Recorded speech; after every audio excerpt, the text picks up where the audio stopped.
দুই ঈদের রাতের সম্পর্কে নবী সাল্লাল্লাহু আলাইহি সাল্লাম বলেছেন, মান কমা লাইলাতুল ঈদাইন লাম তামুত কলবাহু ইয়ামা তামুতুল কুলুব।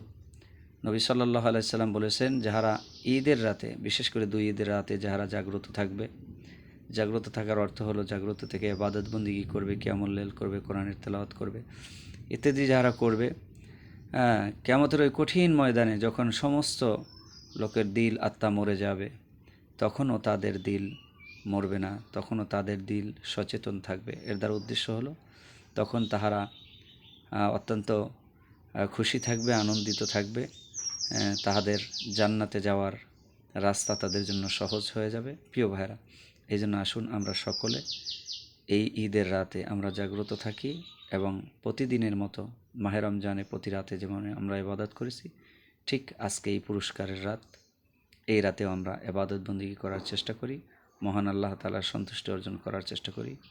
তাই আসুন আমরা সকল প্রকার বিনোদন ছেড়ে আমরা মহান রবের কুদরতি কদমে সেজদায় লুটিয়ে পড়ি এই মহান রাতে। আল্লাহ তাআলা আমাদেরকে তৌফিক দান করুক, আমিন।